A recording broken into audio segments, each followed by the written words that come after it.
ताज्या बातम्यांसाठी ABP माझाला subscribe करा आणि बेल आयकॉन प्रेस करा।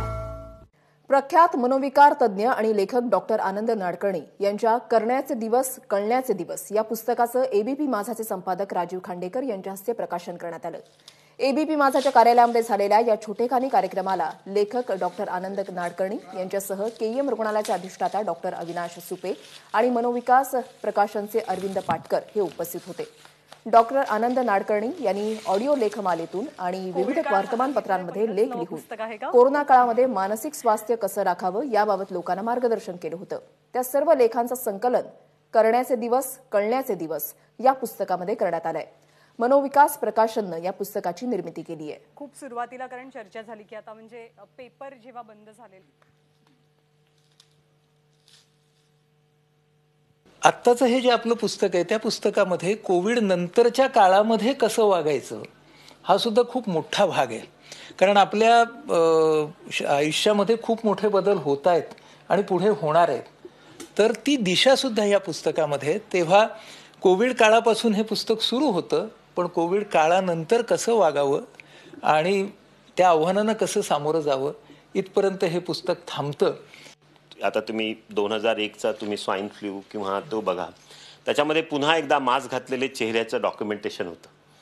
अशा या सगळ्या मानसिक परिस्थितीचं दस्तऐवजीकरण आपण ज्यावेळी म्हणतो डॉक्युमेंटेशन, हे होत नाही आणि मला वाटतं ह्या काळामध्ये हे होणं फार आवश्यक आहे। लॉकडाऊनच्या काळातच डॉक्टरांनी मला आणि माझा मुलगा आशिष यांना फोन करून विचारलं की असे असे लेख लिहितोय मी निर्णय वर्तमानपत्रात आणि ते खूप महत्त्वाचे आहेत।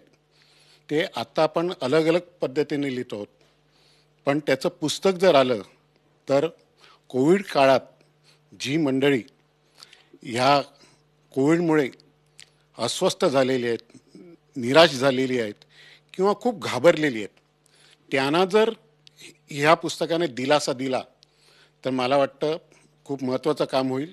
आणि तुम्ही हे पुस्तक प्रकाशित कराल का?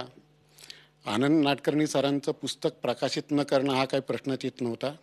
आम्ही ताबडतोब होकार दिला।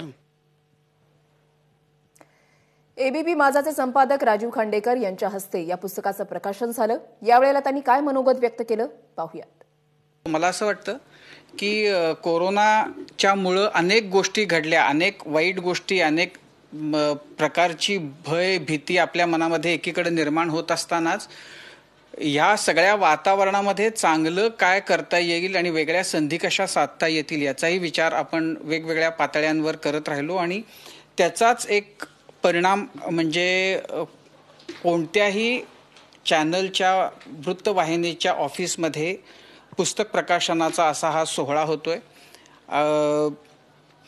त्या सुरुवातीला त्याची सुरुवात करण्याची संधी एबीपी माझाला मिळाली, हे मला असं वाटतं की हे खूप अनोखं आहे आणि आमच्यासाठी अभिमानास्पद असं सुद्धा आहे। आणि माझी खात्री आहे की यापुढच्या काळामध्ये असे अनेक कार्यक्रम वेळोवेळी वेगवेगळ्या वृत्तवाहिन्यांवरही झाले तर मला आश्चर्य वाटणार नाही आणि नक्की ते होतील। किमान एबीपी माझावर तर यापुढच्या काळामध्ये असे कार्यक्रम होतच राहतील।